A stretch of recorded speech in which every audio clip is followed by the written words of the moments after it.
I was away on a school trip for just 1 week. When I returned, my room had disappeared, turned into my sister's art studio. She needs the space, my mother shrugged. Don't be selfish, added my father. I didn't protest. I simply handed back my keys and left. 3 months later, my parents gave me a letter. They were suing me. Let me tell you what I thought would happen. I would drag my aching, dizzy body from the trip through the front door, drop my bag in the hallway, say something sarcastic like, home, sweet, overrated suburban home, and then collapse face first onto my bed like a dramatic cartoon character. Maybe I'd even whimper a little, just for flair. Instead, what happened was, well, not that, but I'm getting ahead of myself. Let's rewind. I had just returned from a school trip. It wasn't one of those cozy, school-funded excursions. I paid for it myself, every single cent. I saved up for months, birthday money, tutoring jobs, dog sitting, selling handmade earrings online. Don't judge me, they were actually pretty cute. I worked hard for that trip like it was the Olympics, and I was proud of that. In fact, I still am. It was supposed to be fun, and mostly, it was. But travel doesn't like me. I get motion sickness on buses, planes, boats. If it moves and carries people, I get sick and regret being born. So after 10.5 hours bouncing around on an air-conditioned bus, my spine felt like it had been compacted into a Jenga tower. I had a headache, my feet were swollen, and the only thought keeping me going was that glorious moment when I could shower and crawl into bed, my old, creaky, but reliably mine bed. Also, maybe I'd surprise my family with some souvenirs. Yeah, I know, kind of embarrassing now. I didn't overdo it or anything. A small hand-carved bookmark for my mom because she's always talking about wanting to read more when things settle down. They never do. A silly keychain for my dad with a joke I knew he'd grown at. And for my sister, well, she's really into art. She'd asked me weeks before that if I found any interesting local art tools or materials, to get some for her. And I did. That wasn't easy either. I had to skip part of a group activity, haggle with a grumpy street vendor, and carry the thing in my bag for days. But I found this really unique set of handmade charcoal pencils, each wrapped in locally printed paper. I imagined her face lighting up when she opened it. Maybe she'd hug me. Maybe she'd say thank you for once without a passive-aggressive tone. I still clung to that small, stupid hope that maybe, just maybe, they'd notice I had tried. Yeah, that didn't last long. I finally get home, semi-conscious, dragging my duffel bag behind me like a body in a crime drama. The house is quiet. I walk in, my shoes thudding on the floor. Something smells different. Like acrylic paint fumes. There's a faint hum of music coming from the hallway upstairs. My suitcase hits the first step. That's when my mother pokes her head out from the kitchen. Oh, you're back, she says, like I'd just gone out to buy milk. No hug, no, how was the trip? Just that. I nod and try to smile. Yeah, the trip was good. I'm kind of exhausted, just want a shower and some sleep. She pauses. Oh, about that. Your room, well, your sister's using it now for her art. I blink. Literally blink, thinking maybe my ears were clogged and I misheard. What did you say? She needs the space, she says, lifting a shoulder in a shrug like we were discussing cereal brands. I slowly walk up the stairs, my heart pounding now but not from fatigue. And then I see it. The door to my room, well, formerly my room, is wide open and everything is different. My posters, gone. My bed, gone. My bookshelves, gone. The walls are now white, splattered with color and covered in pinned-up sketches. There's a new easel, a ring light, stacks of canvases, and one of those ergonomic chairs she always complained she needed. Hey, watch where you step, my sister calls out without even looking up. The floor's still drying. I just stood there. I didn't even ask if she was joking, because obviously, she wasn't.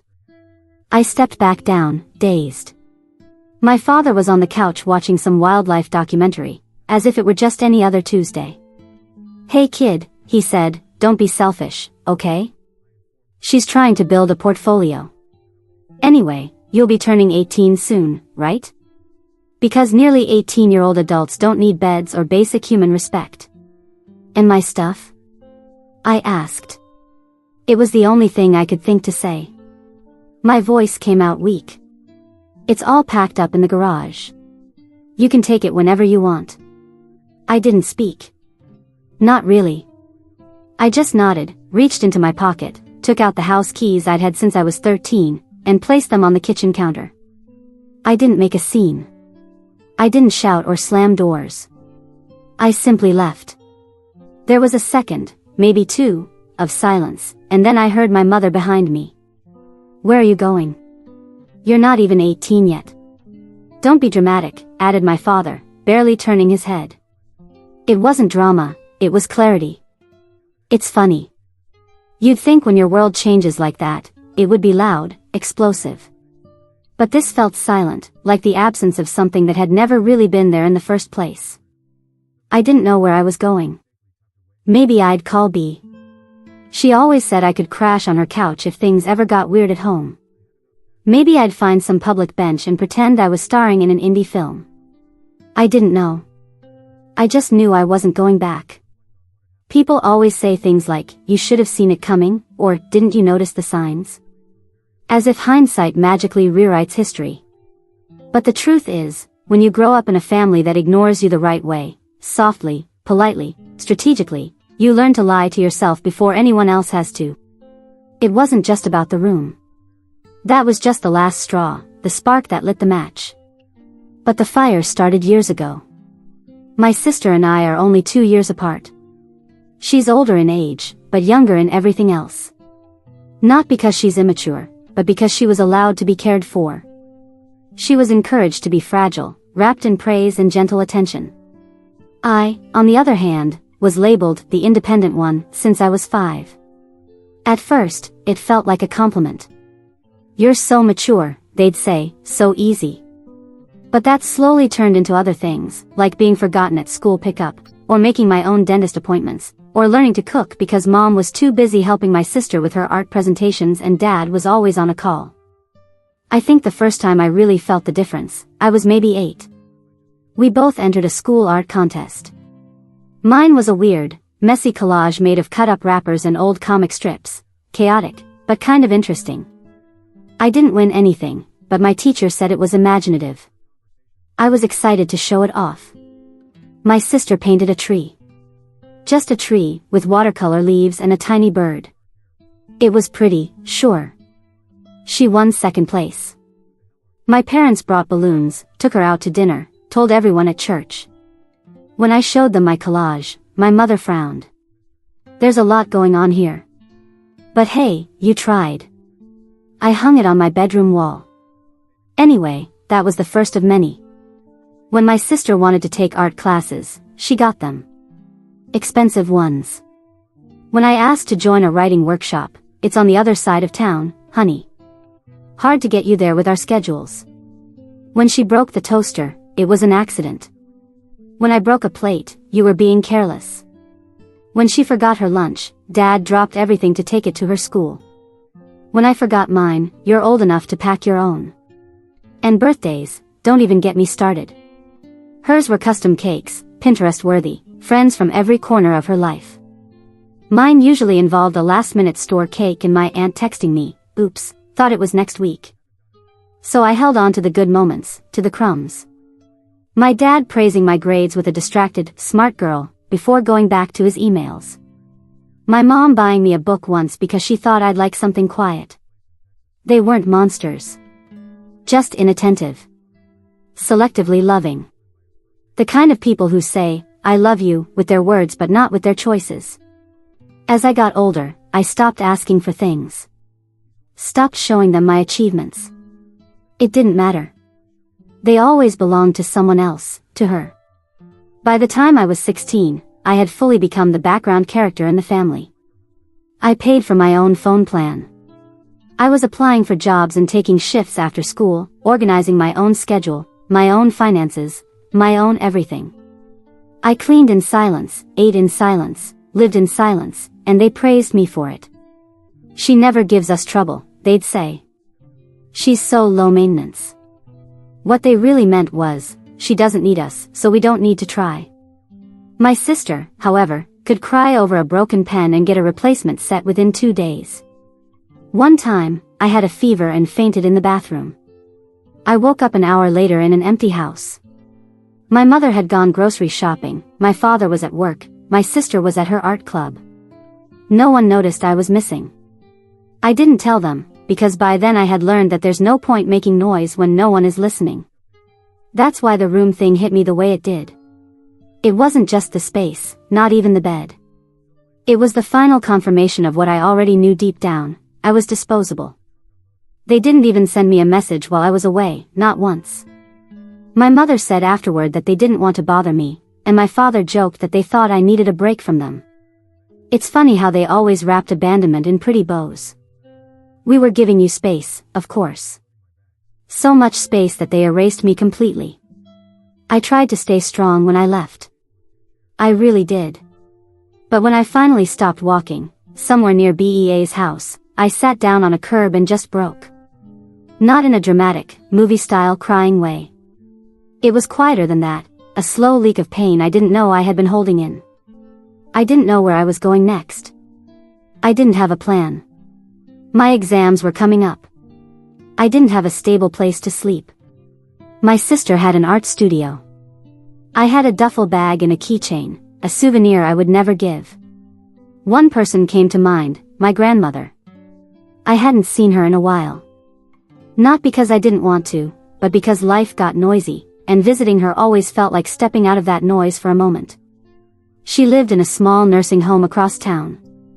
Nothing fancy, good enough, my parents called it. I made a mental note to visit soon. Not because I was hoping for anything, but because sometimes, when everything else seems to be falling apart, you just want to see someone who remembers who you were before you got tired. When you sleep on someone else's couch, everything feels temporary. Even you. BEA's family was kind enough to let me stay for a few days, but I could feel it, the tense smiles from her mother, the awkward silences when I walked into the kitchen, the small hints like, "Are you sure your parents are okay with this?" As if they cared. I wasn't expecting a 5-star suite. I just wanted to exist without being in the way, to finish school without collapsing. The final exams were getting closer. I was running out of clean clothes. Every time someone offered help, borrowed shampoo, dinner leftovers, I felt like I was shrinking, like a ghost in someone else's life. Technically, I was still a high school student, but I didn't feel like one. I felt like something in between, too old to ask for help, too young to disappear without it being a problem. And then there was the silence. Not a single message from my parents. Not a call. Not even a, "Hey, are you alive?" It should have hurt more, but honestly, I wasn't surprised. What did surprise me was how quiet the pain was, like I was finally hearing something I had been ignoring for years. I started avoiding people who asked questions. I told the school I was staying with extended family, which wasn't a lie. BEA's mother was now extending her patience daily. I knew I couldn't stay there much longer. There were 10 days left until my birthday. 10 days until I would legally count as an adult. 10 days to figure out what being an adult meant when you didn't have a home. So I went to see the one person who had always seen me, really seen me, even when no one else bothered to look.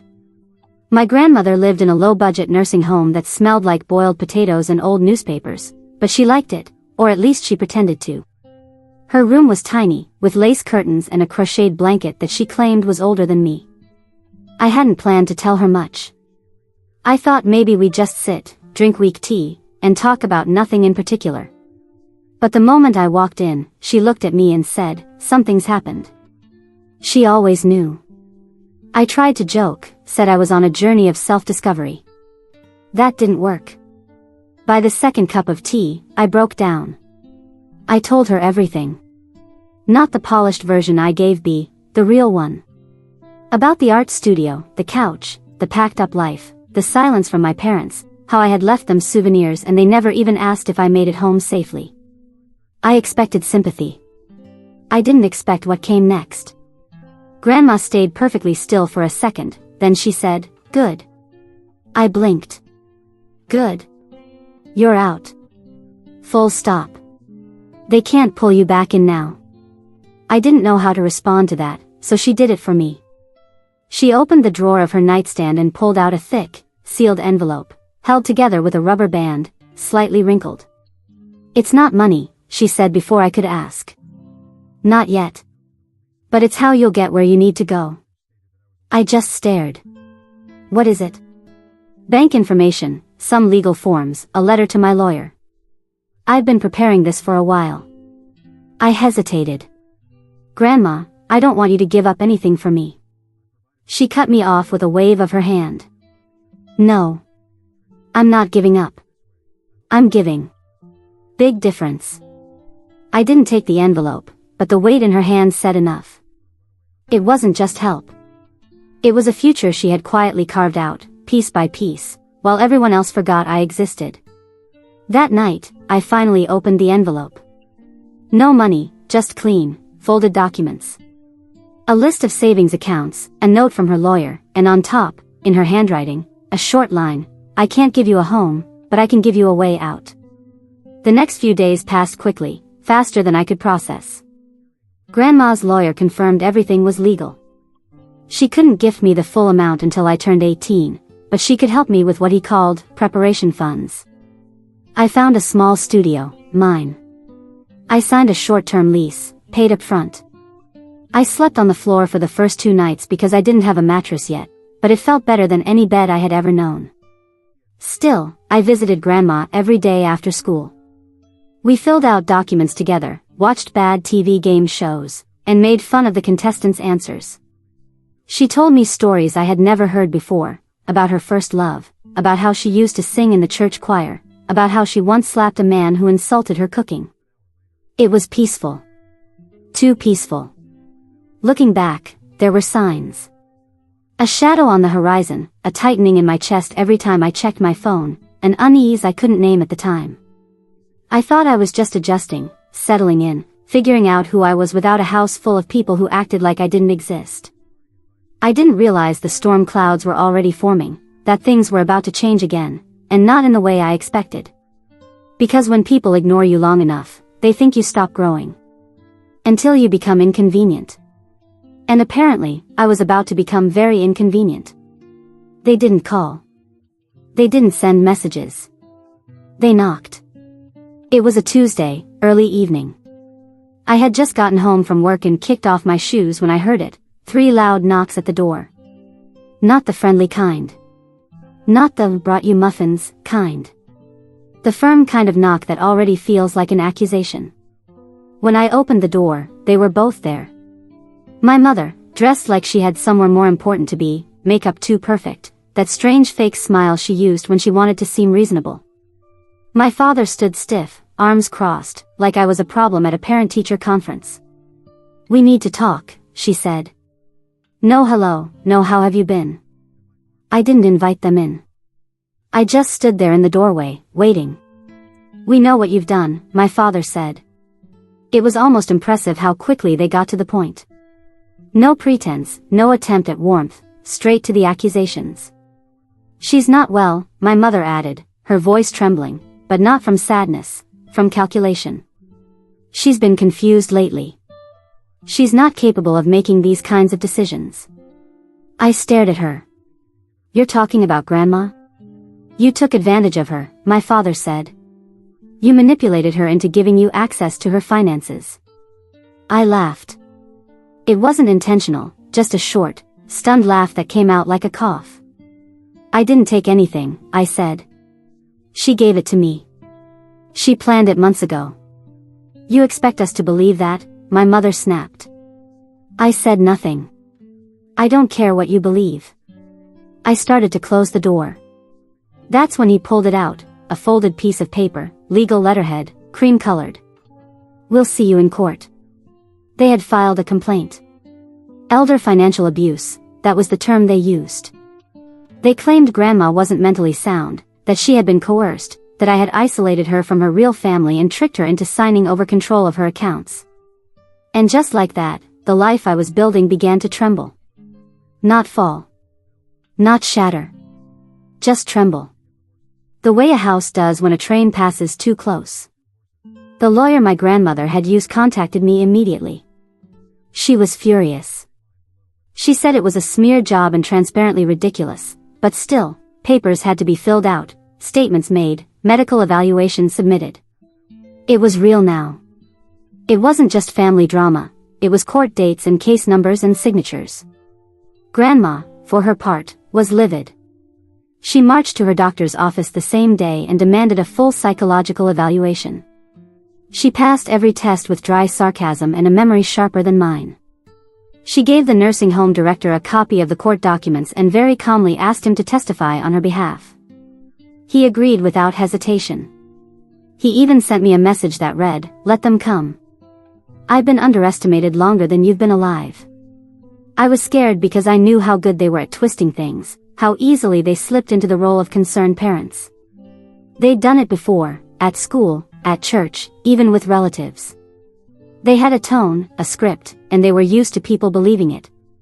I was just the girl who left, the moody one, the difficult daughter, the one who didn't answer calls or show up for family dinners. They would paint me as ungrateful, manipulative, money-hungry.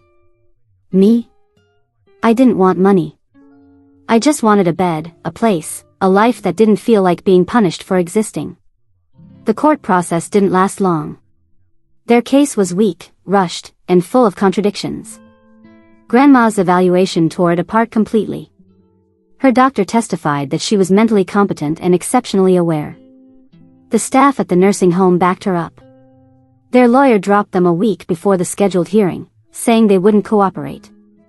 They tried to backpedal, tried to make it sound like a misunderstanding, that maybe they had overreacted out of concern, that they just wanted what was best for Mom. But it was too late. Word got out. Extended family started asking questions. An aunt reached out, furious. Apparently, my parents had told everyone that Grandma could barely remember her own name, that she was fading away. No one had bothered to check. Now they were checking, and it didn't look good. Grandma updated her legal documents again.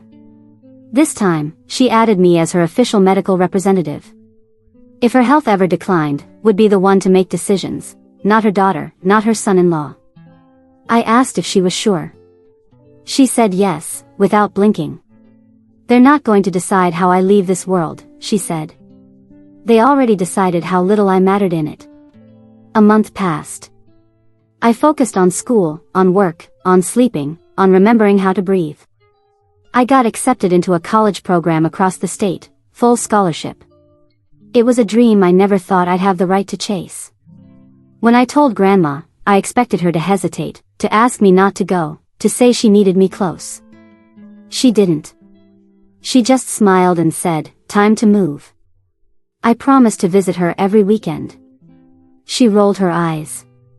"You'd better." We found her a new care home closer to campus, safer, warmer. They had a garden, a therapy dog, live music on Wednesdays. I paid the cost difference gladly.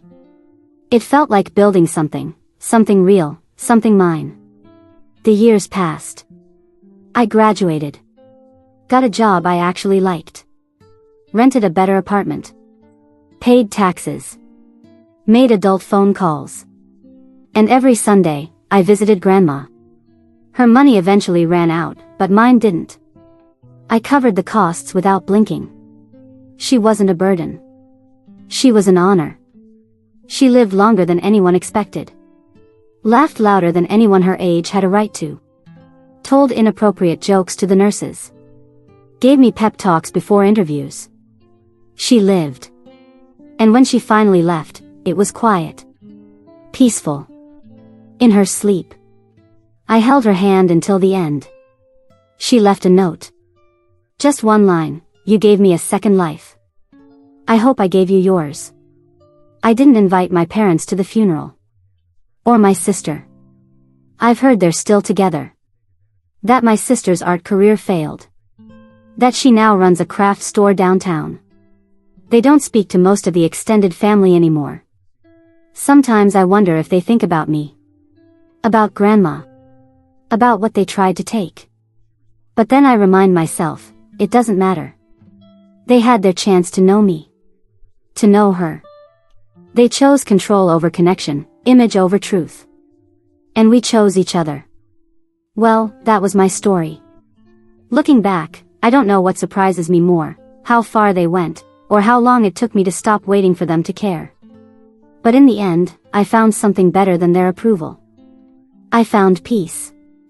And I found someone who believed in me when no one else did. So now I want to know, what do you think? Were they ever going to treat me differently? Did I do the right thing by leaving? Let me know in the comments. And if you want more stories like this, personal, emotional, and a little messy, subscribe.